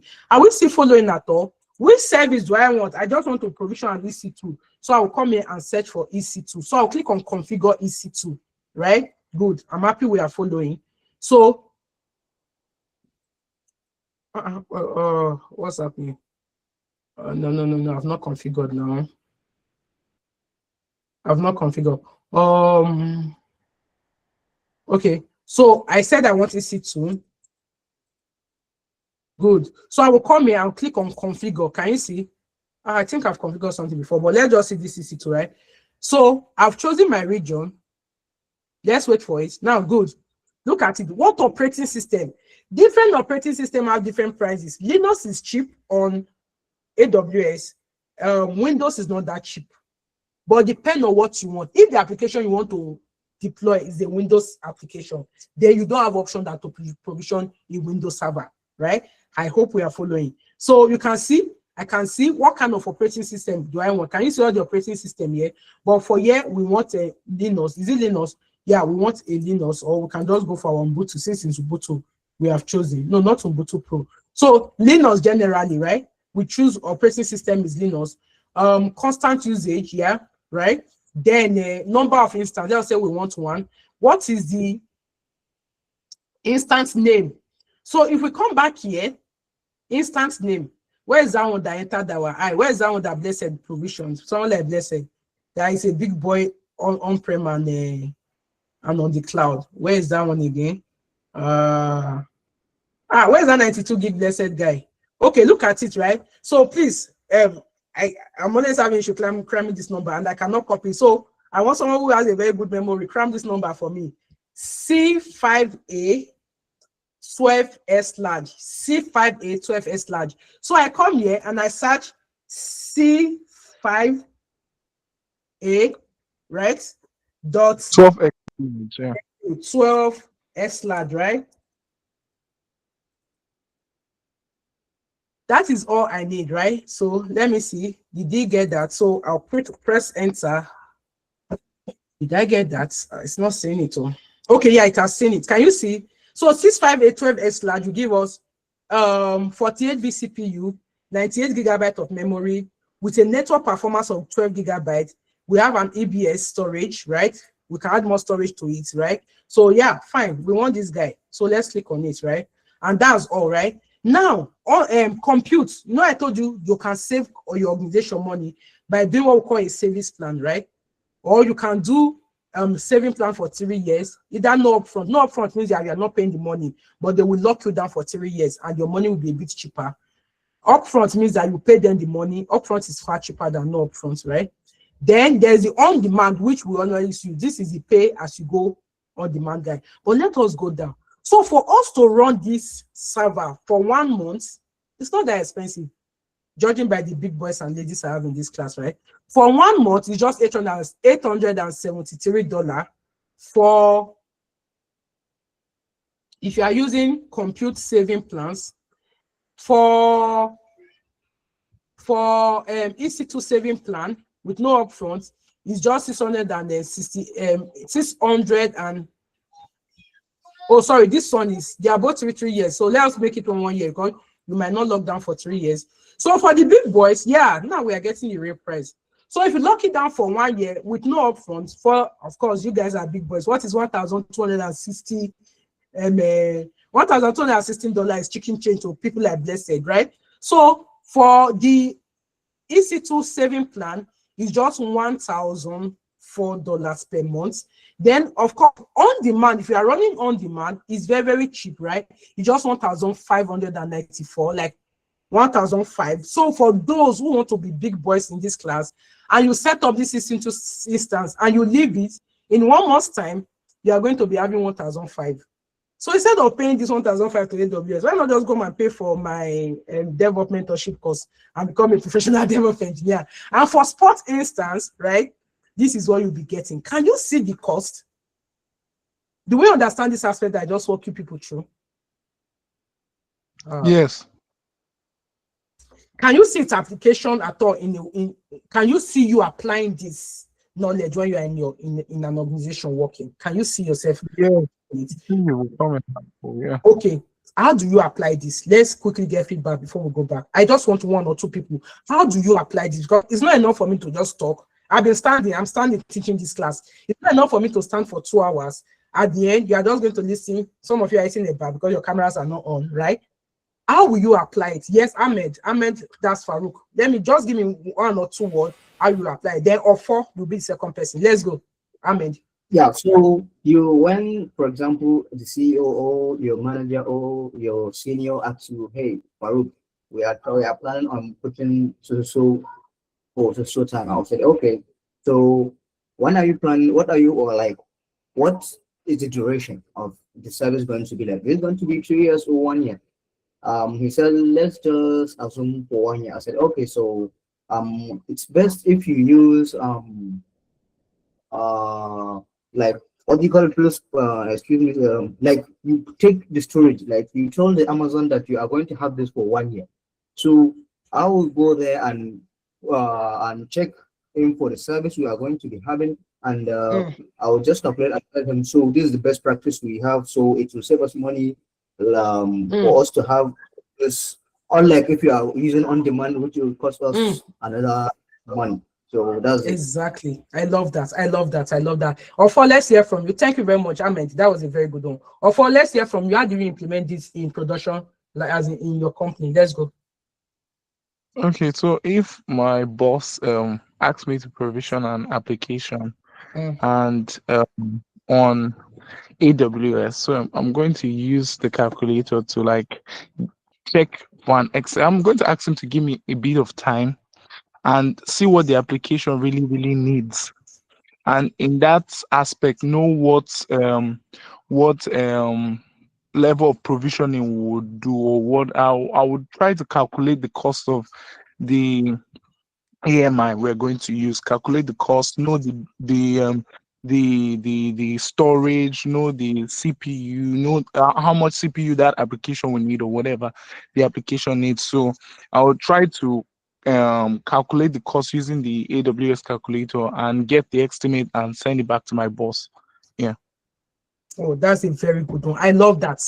that you're going to get the estimate and send to your boss. And yes, you can do save and view summary, and you can download the spreadsheet and actually present it to them that based on this resource and this resource and this resource we are setting up, this is the amount it will be costing us monthly. It is also very good that they have that upfront, do you understand? So that they can also put it into budget. Not that one day they will just come and like, okay, so imagine we set up this machine. See, I don't know. I know I have big boys and ladies in this class, but to me, 1,500 every month to my life is an addition, right? Right? So for you, so that you don't get like, oh, what happened? Our class cost is increasing. And I don't think anybody here does not value 1.5. I'm not saying 1.5 naira. I mean $1.5, right? What am I even saying? This is almost 1,006, right? So, oh, our cost is increasing. They won't get that surprise because even before you provision that resource, you have already what? Tender it to them that we are going to provision this resource. This is the amount it's going to be costing us monthly. So are we ready for it? Do you get what I mean? So it's very good. And if your company is also a servicing company, you're servicing another company, this is actually how you go.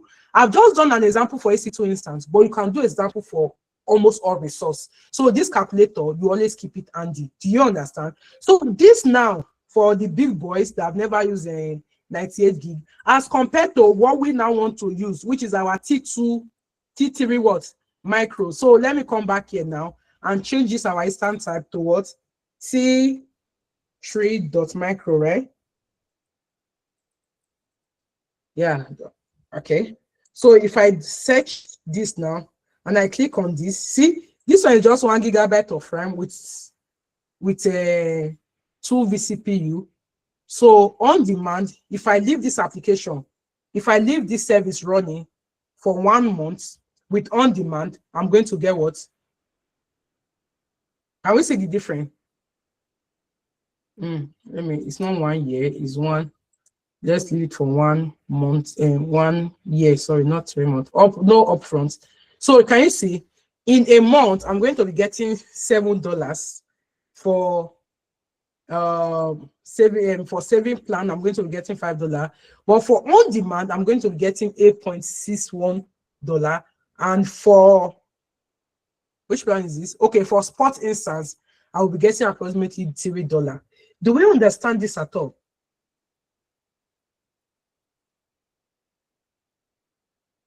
Are we see together? Do you understand what I'm trying to make us understand, please? Yes, ma'am. We do. I would rather we pick one understanding and fly with it than me pack everything in your head and I don't understand one thing. So that's why you see me always stopping. Do we understand? Good, right? I'm getting a lot of I understand. Okay, so you can see now. So if you now set up your T3 micro and you forget it, if you come back in a month's time, you are just going to pay because it's going to be in on demand. By default, when you provision a resource, it's actually going to be in on demand. So when you come back, you are just going to pay AWS $6. I hope that is clear. So let's go back to our instance. So that's why we are choosing this, right? So please, when you are provisioning, I'm saying it again, don't do big boy and big girl. My laptop is 48 gig. People are blessed. So don't provision 48 gig, right? Then I told you about KeyPay. KeyPay is how you log in. Blessed go say, I did this woman.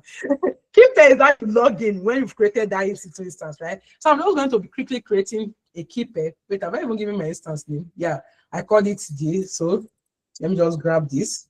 Come back, creating a KeyPay because that's what we need to log in. So I'm going to be creating a KeyPay, but mind you, this thing will not work. What we are doing will not work, and I will show you why it will not work. I want us to fail, then we'll reverse back. I will tell you why it's not work, and you give me the answer. So I'm just going to call this one KP. KP simply means KeyPay. So I'm just going to go create KeyPay. Immediately you create KeyPay, it will automatically just download. See, just watch the magic. Can you see? It has downloaded. Can you see? It will just download into your local machine so that you know where it is. And it's always in your download if you check. Then networking information. Now look at it. I told you it will not work. We have dictated that your account has no VPC in this region. This will lead to an undesirable experience and you will not be able to launch instances. For an improved experience, you can create a VPC or create a new default VPC. Do we understand what just happened? Oh no, they've left me again to go and eat it back. Okay. Let me know you are still here. Thank you so much. Do you understand? You know, last week I told you that you cannot create any resource. You cannot create any resource without VPC. So some of you that have done just VPC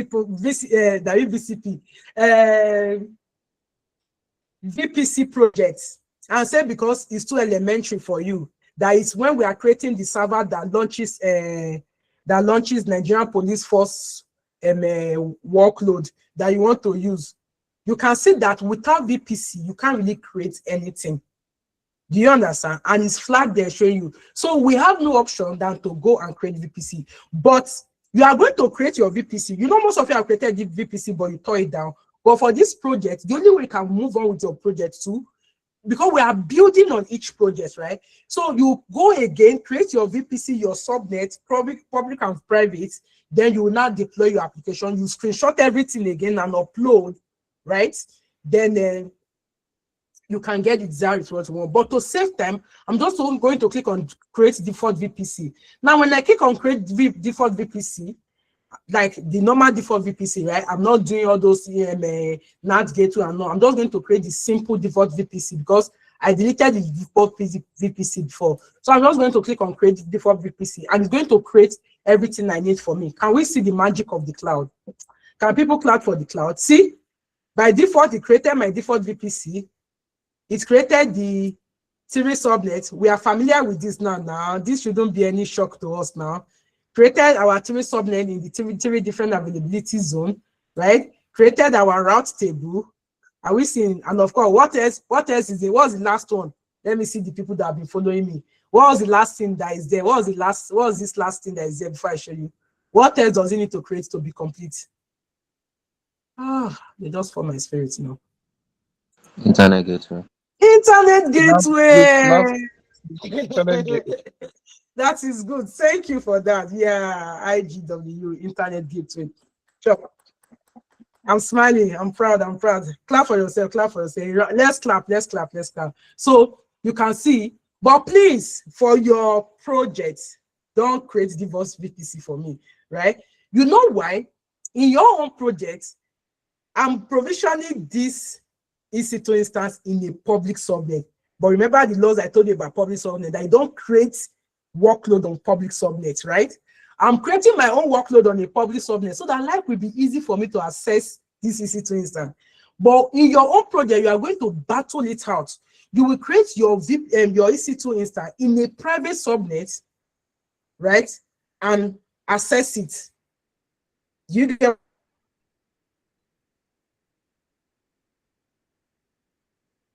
what I mean?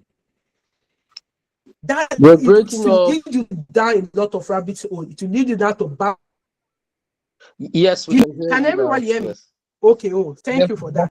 So that's where you will go down a lot of rabbit hole if you really research that project to do, and you'll be so happy you did because it will challenge you a lot. So can we go back now? So let's go back now. Now, if I come here now, if I refresh now, so let's close this and assume it has not still detected yet. Has it detected us now? Let's see.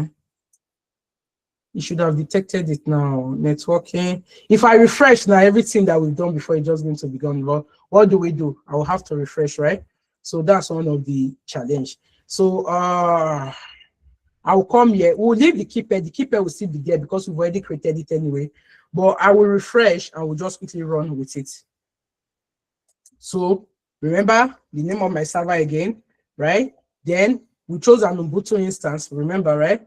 We chose Ubuntu. Where is Ubuntu? We chose Ubuntu, and we chose the free tier version of Ubuntu. After that, we chose T3 Micro, that no matter what, it's just going to cost us $8 per month. You have $20 credit, so your credit will cover this. But don't leave it for a month. It means that if you run it for 1 day or 2 days, guess what? It's just going to be about like, it's not even going to be up to $1. So please don't leave for a month. Then Keeper. We've already created Keepers on our system. If I drop down, I can actually, did that Keeper? Look at it. I can actually pick on that Keeper. So I don't need to create a Keeper again. Now you can see my networking info is showing, right?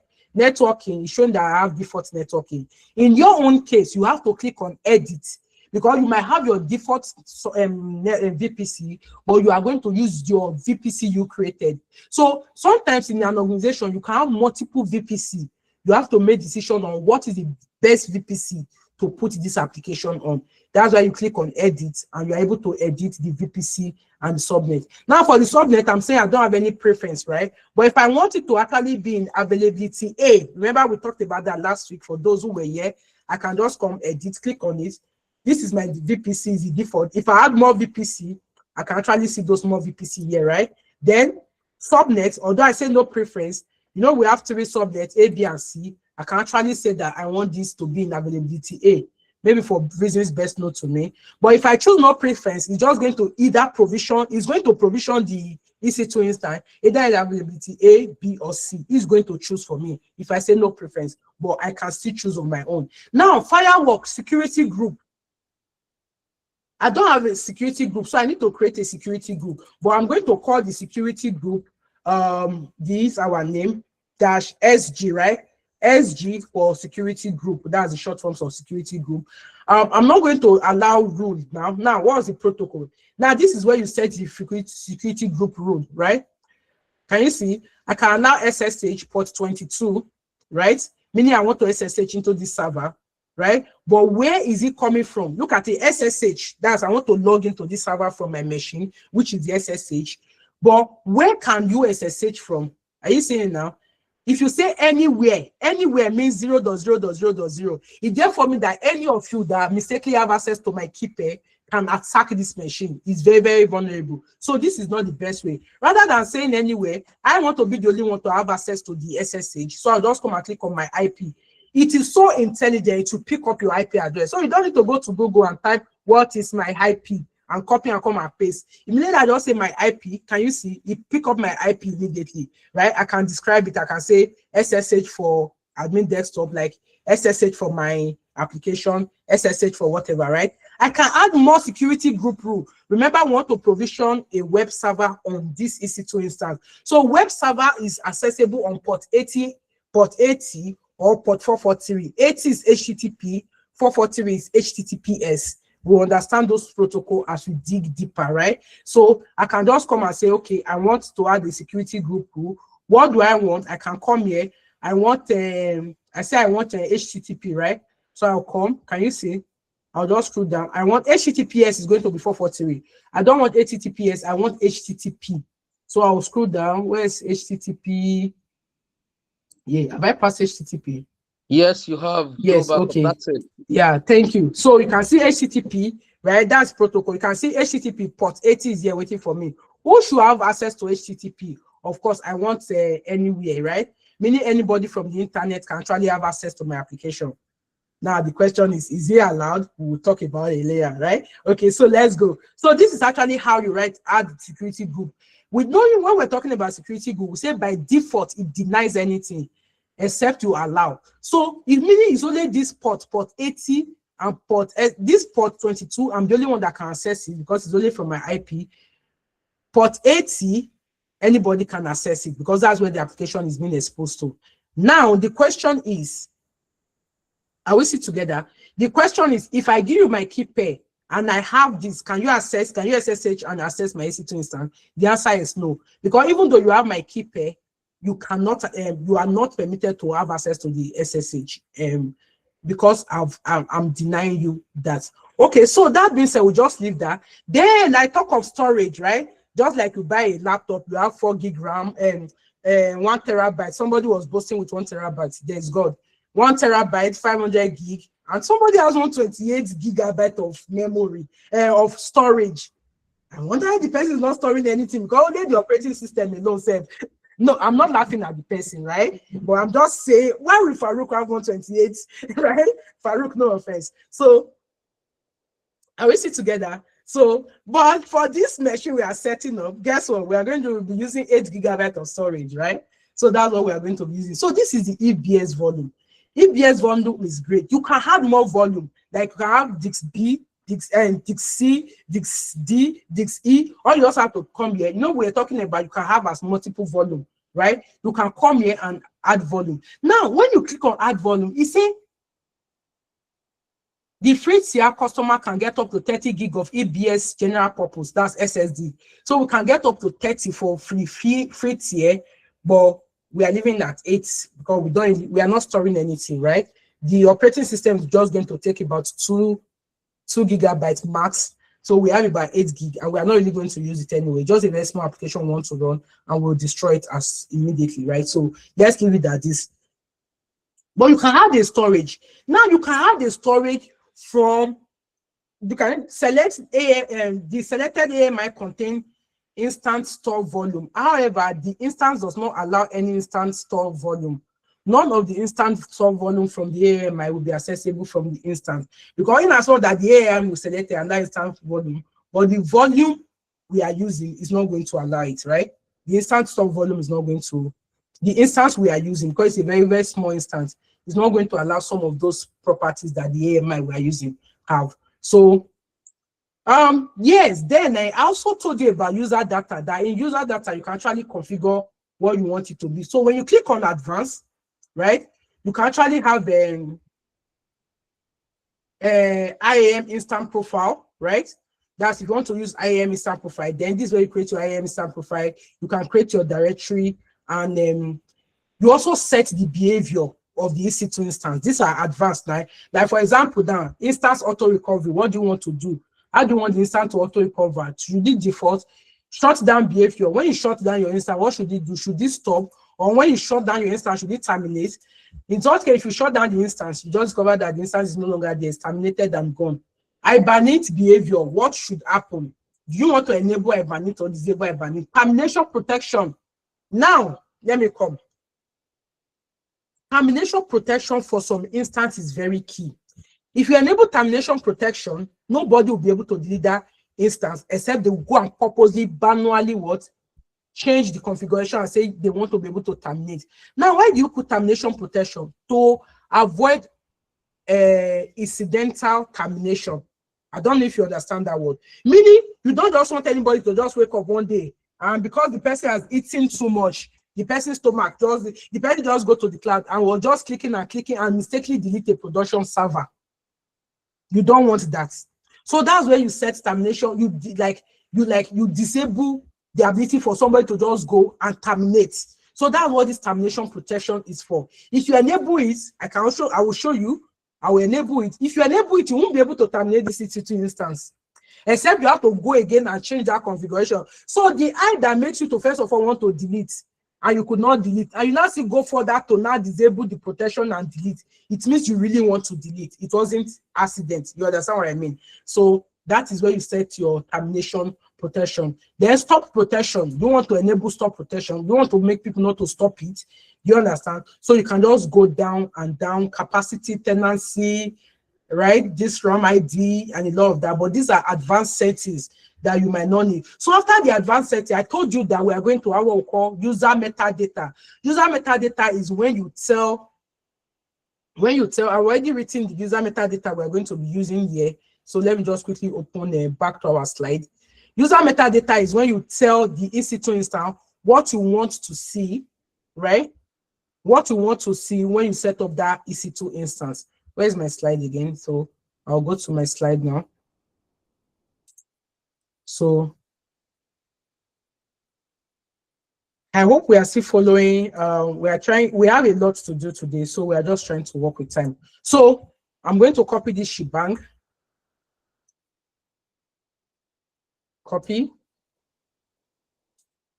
So I'm going to come here and I'm going to paste that user metadata. Now let me tell you, it's very simple. If you've ever used Ubuntu before, especially Ubuntu server, it's not a UI that you click.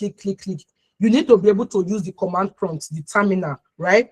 Shebang means that, okay, yeah, this is a bash command, right? Apt updates. So please, if you are using this thing in your own project too, mind you, I'm using this apt update because this is a Ubuntu. If you are using Amazon Linux does not take apt. Apt install. This apt command is not for Amazon Linux. Amazon Linux uses yum. So you have to also know the operating system you are using before you know the command to run. But what I'm just simply doing, apt update, meaning I'm updating the operating system. Then app install Apache. I'm installing an Apache web server, right? Systemctl start. I'm starting that Apache server. Systemctl enable. I've started it. I'm now enabling it so that whenever you shut down or you whatever it is you do, right, it's going to actually, when you restart or whatever, this Apache tool is by default going to start with it anyway. Then at the end, the only application I'm running here, apart from me installing an application, I'm actually echoing, as in, I'm always showing echo EC2 from instance, and I'm creating it in a website. Like this is the index.html. So whenever I open port 80 on index.html, I'm actually going to get hello from EC2 instance. Now, this is an example, is a template. But as a company, as an organization, they can actually use this user data to pull their code from GitHub repository, right, and run it. And when it comes on with the entire application, and you can use it, you can click on it. To be honest, it's beautiful, right? But this is just the minimum for the demonstration of this, right? So I can actually encode this, but I'm just going to use it because it's not base 64 encoded. Now, instance summary, number of instances. How many instances do I want to set up? Like we said before, we just want one, right? So I'm just going to launch EC2 instance to cut the plenty long story. So I'm going to launch our EC2 instance, and we can see we are setting up our EC2 instance. At the end of this, I will actually log into this EC2 instance, and you'll be so proud of yourself. Okay, you'll be so proud of me, right? Okay, that we finally launched an EC2 instance. So now if I go back to instances, right? So if I go back to instances, I'm actually going to see my EC2 instance creating. You can see it's already running, although it's showing that it's running, but it's actually initializing, doing the status check to make sure everything is in order. It has given us a public IP address. You can see we have a public IP address. When this instance is running and I actually hit this public IP address, I've already had, because of that user data, I've already have Apache installed, right? And I'm actually going to get hello from EC2 instance. I can access it from here when it's ready, because I also allow port 80 from the internet. I will also show you when I disable port 80, let this thing come up first. When it's up, now you know the application is still provisioning. Where is it? Okay, this is my calculator. I'm going to close the calculator. This is my VPC. I'm going to close my VPC. Then I'll come back here. The instance is actually still initializing. Where is it? You see, it's still initializing, right? So I can just come here, refresh it to check if it's ready. So imagine how simple it is to set up an EC2 instance. It's still initializing. Because it's initializing, the application is not up here. Can you see it now? I can't see anything because it doesn't recognize anything. It's not loading anything, right? But as this EC2 instance get ready, I'm going to refresh again. Let me see if it's ready now.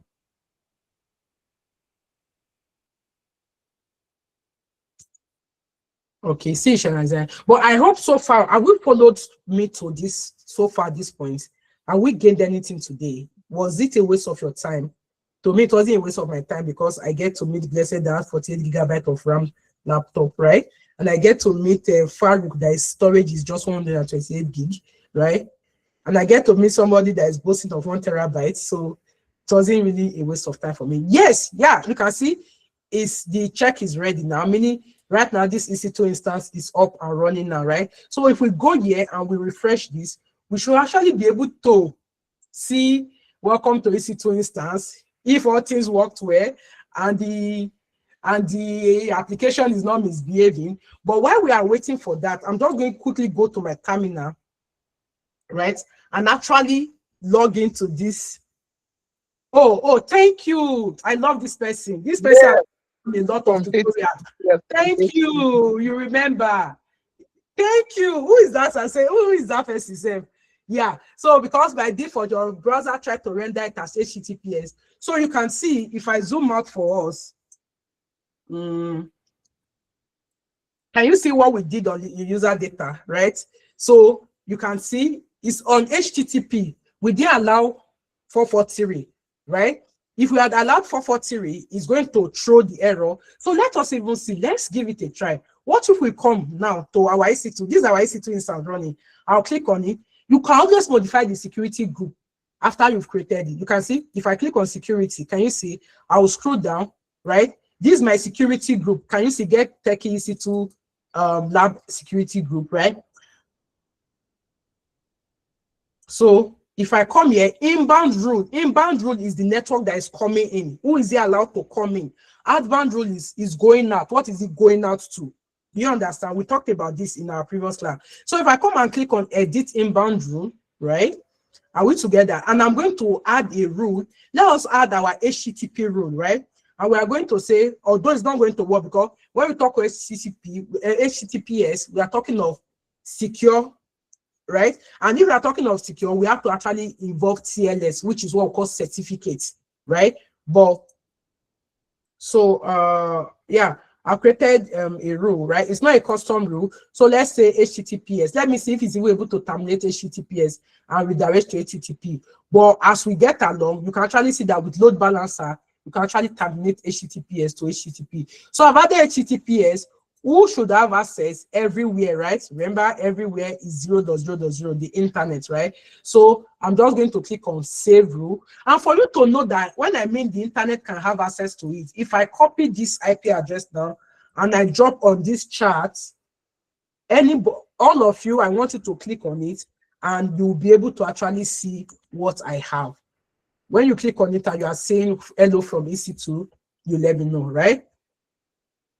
Then I have added a security group. Oh, done. Well, did you see that? So I've added a security group for 443. I love that. Then I can just come here, try and change it to HTTPS : and see, will they allow our HTTPS? No. Can you see terminated HTTPS? Because why do we think terminated HTTPS is not properly configured to recognize HTTPS? So that's actually why. So that being said, also, even the fact that we've set it up, even now, we can also still edit it and also edit the user data. But for us to do that, we will have to stop the instance, then manage the instance and then edit the user data. So that is our lab for today. Now, the question now is, now you can access it, right? I'm going to go back again to that EC2 instance. We have a lot to do, but we'll actually move it to tomorrow. I'm going to go back to that EC2 instance, right? And see what I'm going to be doing. Just hold on. You can access it. You are happy. I just want to tell you the power of security group. Oh, come on. Hold on. Yeah. So I'm going to click on this guy so that my instance come up. I'll go back again to security, right? Then, okay, so let me just zoom in a little. It's too, I hope it's not too small now. Okay, so back to our security group rule. I'm going to actually edit the inbound rule now. So, okay, let's click on the security group rule, then edit inbound, and guess what I'm going to do? I'm going to remove rule now. So I'm going to remove this and I'm going to remove this, right? And immediately I save rule. Those of you that clicked on it before that you were happy, can you click on it again and let me know if you can actually see access this application? Because even me, I cannot access this application. Can you see? But in as much that I cannot access this application now because it's no longer open to the internet. Now let me tell you, I'm going to access it. While you are still here, right? Look at it. I'm going to, can you still access it? Or they are not trying again. I'm going to add a rule. I'm going to say I want it to be HTTP again. Where's my HTTP traffic? HTTP. But in this case, I want it to come from my own IP, right? And I'm going to save rule. If I do this, guess what will happen? If I come back to my browser and I refresh this guy, I can access it, but you cannot access it. We don't understand, right? Am I too fast? No, I do get. Do you understand why me I can access it and cannot access it? Yes. So that's why when we say some company has internal application, right, is that they allow themselves to access it, but they do not allow the public to access it. Most of those core banking apps, a lot of things are going on, but it is not open to you, so you cannot access it. they can access it, or they have to be in a VPN to access it. So until you are actually working in an organization, there are a lot of things that they can access that you cannot access from outside. Do you understand? Okay. Now, having said this, now remember, I told you tomorrow we'll be looking at SSM. I'll quickly cover SSM before we actually go to auto scaling tomorrow, right? We are going to see how we'll scale this. We are going to load it and we actually see it scale up and scale down, not accessible again. That's good. That's because, sure, now you see the power of this security group, right? It actually blocks people from accessing your resource, or it gives permission for people to access your resource. Are we still together? Now our time is up, but I will give us just 5 minutes, right, to ask our question, then we call it a day. Sorry, we overshot time, but I really want you to have an understanding. So let's go, please. I'm terminating this behind the scene because I don't want to incur even the $8 cost, right? So when you've done this, take your snap screenshot and you terminate, right? Okay, Farouk's hand is up. Farouk, let's hear your question, please. Actually I follow up, but along the way I got lost. Well, that I can watch the recording. But what I want to ask is like now can I leave it for later and reconfigure what my issue is and look from where I was lost? Okay. Yes, you can always rewatch the video like you said and just follow up from there. Is that okay? Yes. Okay. Yes, any other question, please? Yes, Theodora, let's go. Yeah, I want to ask. I asked a question in chat, but it's like you didn't see it. Oh, I didn't see it. I am asking that you talk about the volume. I'm asking if the volume is the same as the storage or the disks. I don't know. Yes, are they the same thing? Yes, they are the same thing. This volume is the storage, is the one we call the EBS, elastic block storage, is the disk, right? Where the operating system and that thing run. So yes, you are right, it is. Thank you. Yeah. Any other question, please? Okay. You have opportunity to ask now. So I will be dropping this recording. Please go back and watch it. Please, I would really love. There are some of you that are here that refuse to subscribe. Why now? What did I do to you people?